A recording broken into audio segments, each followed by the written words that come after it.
the Sunday Morning Man Cave.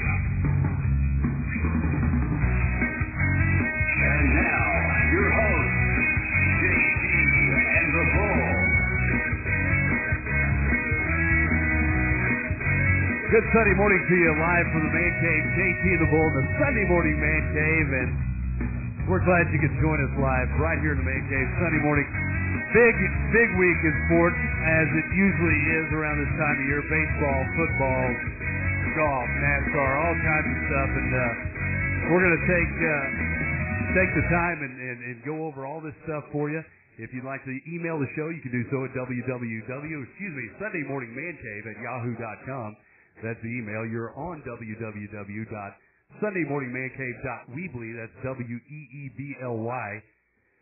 That's the Man Cave hotline, if you will. And we're glad to have you in on this fine Sunday morning to get you ready for basically your big Sunday in sports. And we've got baseball playoffs to talk about. Another almost predictable night in NCAA football. But college football, but then we got NFL to go over. Big games today, and we've got to start it off, Bull. Something that's kind of close to us here in the middle of the United States, and that is that the first team out of the Major League Baseball playoffs is the St. Louis Cardinals, and not just out of the playoffs, they went out, they fell to the Dodgers in a 3-game sweep.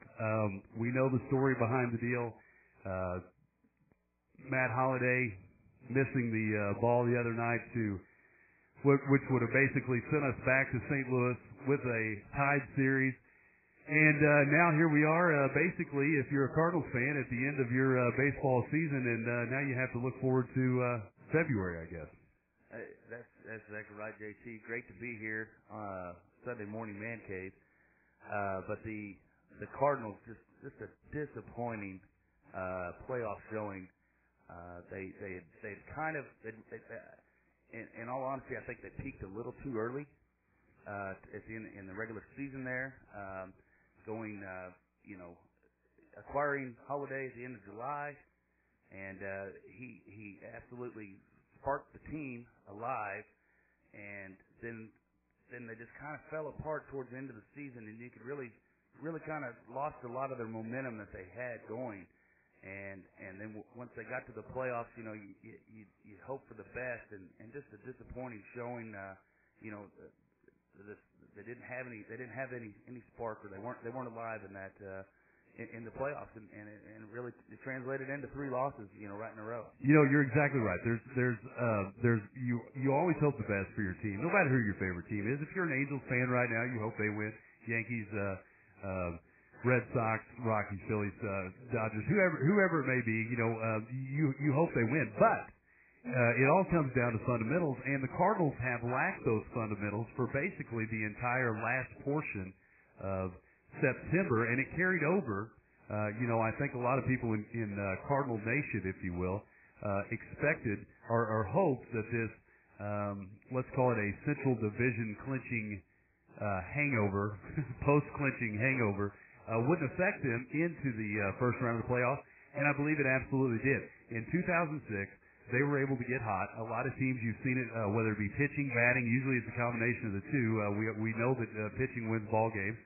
Carpenter comes out of game 1, doesn't really look like himself. Game 2, you've got Wainwright, who throws a phenomenal game. No run support there, the big error that we talked about, and we'll talk more about that. But, really nothing, like you said, sparking for the Cardinals. And, you look for your team to get hot at a certain time. And all baseball teams do that, no matter if you're at the bottom of the barrel in your division in the regular season, or if you're right on top. There's going to be hot and cold spells. Just like I mentioned earlier, the 2006 St. Louis Cardinals, a lot like I believe it was the 2004 Boston Red Sox, they got hot at the right time. And again, if you're a Cardinals fan, disappointing because you were looking for 2 weeks to the last 2 weeks in, or less than the last of the left in the season, and the Cardinals are not doing so well, so you're kind of hoping, if you are a Cardinals fan, that spark ignites, and they do get hot going into the postseason, and it just wasn't there. Sloppy baseball, really, for 3 games for St. Louis. Yeah, and you're exactly right, JT. And you're looking there, game 1, you're like, man, you got Chris Carpenter going, and it's just going to give you. Oh, and paper looked great. This is like, this is your chance right here, and comes out kind of. It wasn't himself, like you said. He pitched okay, but just had a few moments. He hung the ball out over the middle of the plate, and Dodgers were able to capitalize on that, and ended up losing the game, 5-3.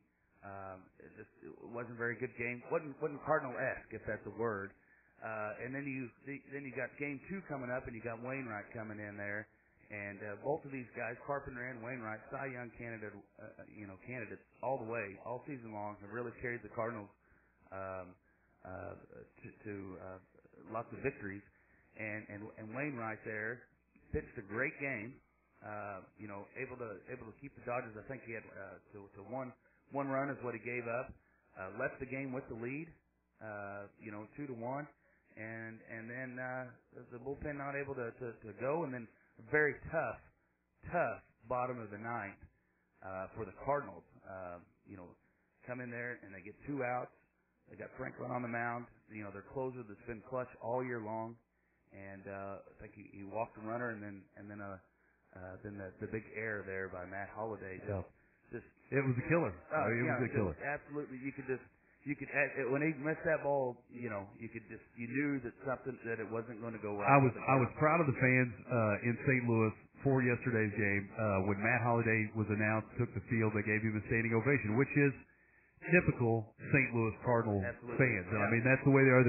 They're probably the greatest fans. And this came. I heard. I'm trying to think who it was. A guy that from Boston. I think it was Bob Ryan, maybe, or somebody on ESPN. Big Boston fan, obviously, and Red Sox fan, and was telling ESPN viewers that the St. Louis Cardinals had the best fans in baseball. And I apologize to Bob Ryan if that wasn't him, but it was somebody on there. But you can't discount the fact. I mean, obviously St. Louis played pretty terrible. I mean, whether you're a Cardinals fan or not, they played bad no matter what. I mean, fundamentally they just weren't sound, and the bats just weren't going. But you've got to give credit where credit is due. Now, again, St. Louis didn't play their best series. However, the Dodgers were waiting for Manny Ramirez to get hot. He even said, just wait till you see me in the postseason, and I'll be there. He goes 3 for 5 last night with 2 RBIs. When there was a little bit of hope left for Cardinal fans, or for Cardinal players or managers, that went out the window when Manny started getting, he hit 2 to the wall for doubles, and like I said, 2 RBIs. Then you got Andre Ethier. He goes 3 for 5. He has 2 runs, but one of those was on a home run. I believe at the time that made the score 3-0. So Tony La Russa said it best, I believe, on the post-game conference or post-game interview last night. He basically said, they just kept beating us to the punch, and that's exactly what they did. They were firing on all cylinders, and you've got to give the Dodgers credit. Right now, they're playing excellent baseball. Absolutely, JT. Manny went games 1 and 2, only had 1 hit and 8 at bats, and then comes out there in game 3 when it's time to clinch. And performed very well, like you said. Went 3 for 5 with 2 RBIs, and came through at a key time.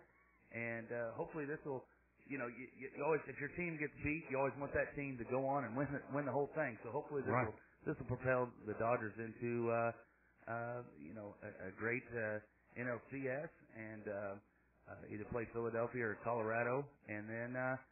Hopefully they can go into the World Series. Yeah, and you a couple other key elements there in the game, good or bad. Pujols 2 for 4, 1 RBI. Matt Holliday was 0 for